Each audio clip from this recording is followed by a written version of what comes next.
Hey everyone, and I have now finally finished my long delayed review of Bayonetta 3. I do apologise, this has been in the works for like the past month. This is going to include some major story spoilers as well, so if you haven't beaten the game yet, do that and then come back here as I will be discussing the ending, end credits and final bosses. It's wild that Bayonetta 3 was last revealed back at the 2017 Game Awards, so it's kind of fitting that I'm making this video now as it was 5 years ago. And back in October we finally got the release of Bayonetta 3, but did the game live up to the extremely high expectations set by the long wait? Let's find out. So, let's start with the story. In my opinion, this is probably the weakest part of the game, with Bayonetta 1 and 2 stories being directly linked, but Bayonetta 3's story being very standalone. At times, Bayonetta 3's story is the best in the series, with creative takes on the worlds, characters such as Rodin, Jean, Bayonetta herself shining brightly. But at other times the lack of explanation and screen time for characters such as Viola and Luca does dampen the overall experience, and Enzo not getting enough screen time in my opinion. It's a shame as I thought the game started really promising, and especially with the opening prologue and the chapter reveals and character reveals, and there's like a big death at the beginning as well, which is really cool, but it's just really messy overall. The biggest issue I have with the game is really important plot points feel rushed and skipped over towards the end, creating a complete mess of crossing character paths and journeys.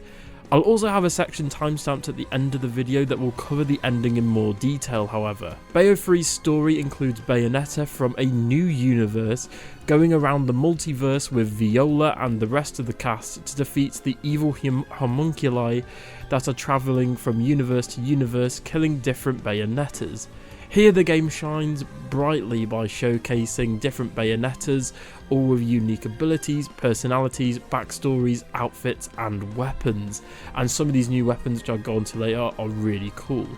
Overall though, I did enjoy the story of Bayonetta 3, but it was really messy, and as stated already, it did have quite a lot of explaining to do by the end, and it did feel rushed, as the ending just sort of happens with no sort of build up to it. I have fully completed the previous 2 entries with a full understanding of the background lore and story thus far, and even with all of this knowledge I was still confused with certain aspects of the story. For example, Luca randomly turns into a werewolf that isn't explained in as much detail as it needs to be. Bayo 3's story explores the multiverse, as we also get to see various Bayonettas and the demons they can summon from alternate realities.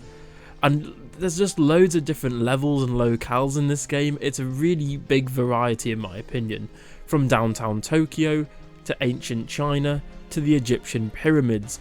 Bayonetta 3 takes place in a variety of locations across the multiverse, with familiar locations such as the Gates of Hell Bar, Rodin's bar, returning as well.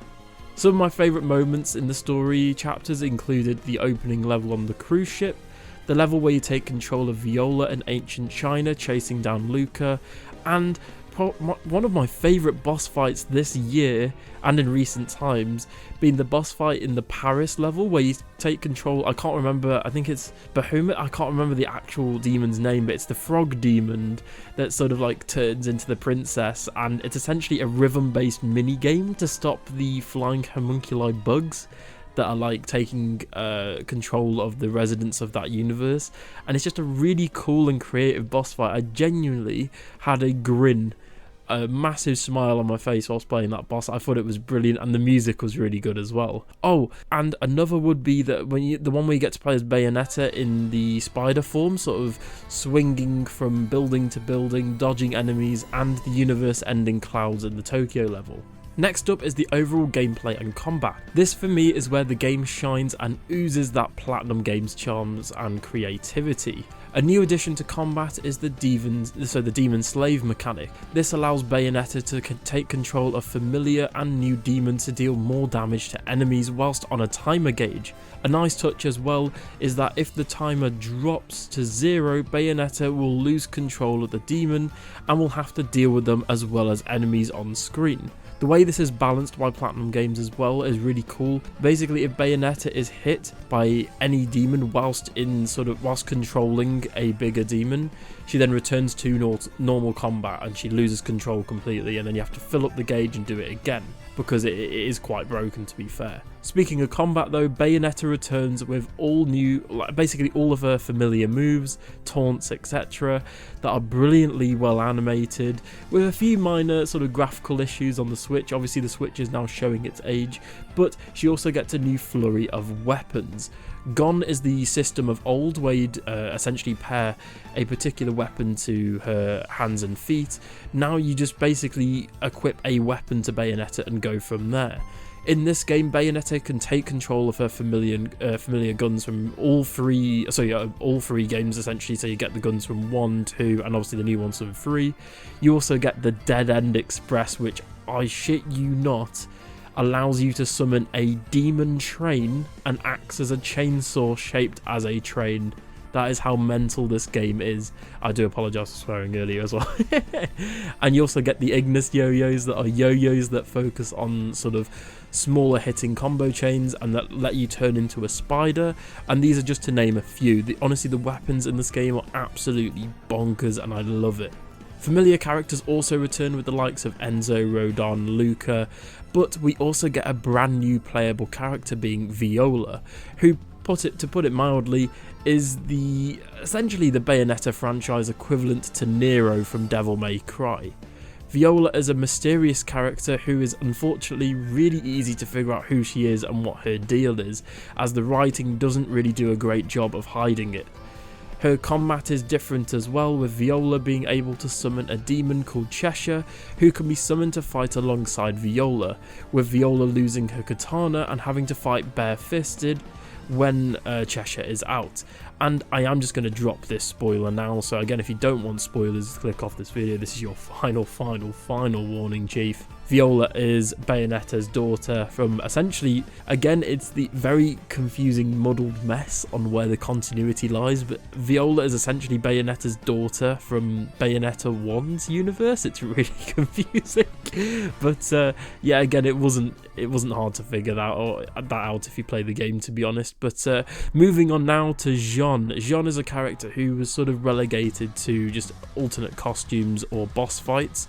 But Jean gets her very own gameplay levels and gameplay style in Bayonetta 3, with a surprising set of 2D platforming levels inspired by 2D spy and stealth titles such as like Metal Gear Solid and more.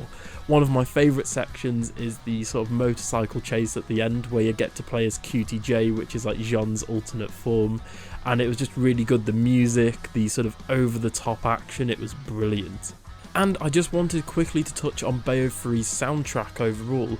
I love this soundtrack, with a few of my favourite songs being obviously the opera boss fight that I mentioned earlier, both main title themes for Bayonetta, as well as the main battle theme for Bayonetta, I can't remember I think it's not Mysterious Destinies, that's the old one. But anyway, the new battle theme as well as Viola's battle theme. I'm not gonna lie, Viola's battle theme absolutely slaps, and it's one of my favourite gaming songs this year. Speaking of which, this game also has loads of cool content added in, with previous game soundtracks being available on the jukebox, different costumes for Bayonetta, with sadly the Nintendo costumes such as Link, Samus, Peach, Daisy, etc. Being cut for whatever reason, even though this is a Nintendo exclusive. I don't know why these were cut, but hey ho. You get a secret mega boss fight with Rodon in the bar, which is like a series staple at this point. You get obviously skill trees galore, a really expansive skill tree set for all the demons, weapons, etc. And you also get a fully unlockable art book in the game, which I feel like most games nowadays just aren't doing. I love this sort of collectible where you get the game soundtrack as well as the art.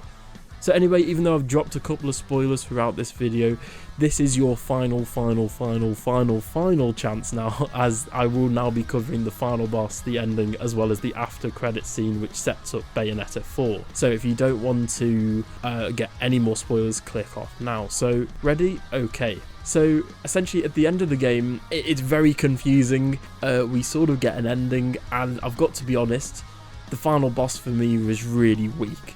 I enjoyed Boulder from the previous games, and I enjoyed sort of the time travelling aspect to the previous game stories, but for me the main villain being a interdimensional travelling entity, he essentially travels to different universes to stop all life because he resents its creators, just didn't work very well. And I'm still really confused by the, as I said earlier, the ramifications that this game has on the previous game's continuity. For example, near the end, Bayonetta from Bayonetta 3's universe is about to lose the final boss fight, and suddenly Bayonetta from Bayonetta 1 and then a separate Bayonetta from Bayonetta 2, which implies that Bayonetta 1 and 2 take place in different universes, which is bonkers, appears to save her by sort of all combining into one Bayonetta to fight the final boss. And we also get the previously freed different defeated versions of Bayonetta, because as you play the story, the different versions of Bayonetta that you meet all get defeated, I think. So now on one hand, this was great fan service, as this again had a massive grin on my face playing the final boss, where when you play with Bayonetta 1 or Bayonetta 2, I'm just going to call them that because it's I guess less confusing, the actual HUD and the UI will change to reflect which version of Bayonetta you're playing, and I think that's awesome. And you also get a version of the Bayonetta 1 theme,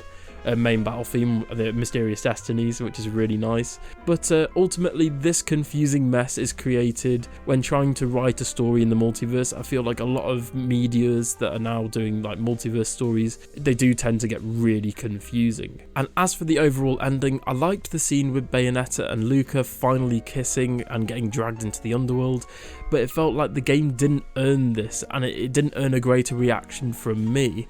As it would have if it had essentially a better story. I think if the game had a better lead up to this moment, I think it would have had a much bigger impact, because I still had a good reaction to this the ending overall. But I think it was just, again, like the whole thing with Luca in the game just doesn't make any sense whatsoever, and it's really weird, because in my opinion, if you have to go to a third-party medium such as YouTube or just Googling it, the ending, to understand it, which I know a lot of people have done, that's a failure in writing for me. I don't think that should be. I think it should all be told in the game, or explained directly in the game, or at least implied to the point where you get an understanding of it, which it just hasn't been here. The story is a complete mess, but it was nice to see this ending, and it was nice to see that Bayonetta finally got, I said, it like rounds off the trilogy as a whole, really. But yeah, I mean, I also liked Viola as a character. She's well designed. I love her design. She has, as I said earlier, great fight music. Cheshire can be fun at times and is dorky and cute. But it basically, if you guys don't know, in the after credits scene, Viola goes into the bar because obviously Bayonetta and Luca are now in the underworld. Viola has now taken the mantle of Bayonetta and even is wearing her signature glasses, with Rodon even calling her Bayonetta directly. This even implies that future games going forward will feature Viola as Bayonetta and the main character. And for me, this feels really weird, because the series wouldn't be the same without Bayonetta, like the OG Bayonetta, or at least a version of Bayonetta. It just feels weird that Viola is now Bayonetta. I wish they had like done that. She'd done her own thing and just been Viola. I don't mind her getting the glasses though, they are a good look. So overall, I'd like to give Bayonetta 3 an 8 out of 10, with only being let down by a messy, confusing storyline which just straight up doesn't make sense in certain places and feels rushed. Some main highlights for me, as I stated, were the combat, which is simply amazing. I think in terms of the combat, the gunplay and the weapon play, and combos in general, I think this is the best game for it. Again, it has really polished animations. Sadly, the graphics are a bit spotty and the frame rate's a bit spotty in places because it's on the Switch, but I can look past that at certain points, because again, Bayonetta is a series that prides itself on spectacle, and obviously some of the spectacles are a bit too big for the Switch hardware. But again, the weapons, especially I still can't get over the train chainsaw, man. That's insane. But the weapons are so fun and so creative. Another banger of a soundtrack. Again, I think all the Bayonetta games have amazing soundtracks, and Viola was really good as well, and obviously the in-depth customization of the skill trees. So as I said, I just give it an 8 out of 10. It would have been higher, but I think like the actual writing and the storyline just drags it down for me. Yeah, I do apologise. I wish I could give it higher. So anyway guys, thank you so much for watching. This has been my review of Bayonetta 3. If you want more reviews, news, as well as gaming content in general, the Game Awards, as well as the Mario Kart 8 Wave 3 DLCs coming up, so I'll be covering that. I've also got a Sonic Frontiers review on my channel if you guys want to go watch that. I've also got a Pokemon Scarlet and Violet review that I've just done recently, again if you want to go watch that. Tell me in the comments, what do you guys think of Bayonetta 3? Did you pick it up? Did you play it? Did you enjoy it? Did you think the storyline was good? Did you think it was messy? Tell me in the comments below. Thank you so much for watching. I'll see you guys in the next one. Bye.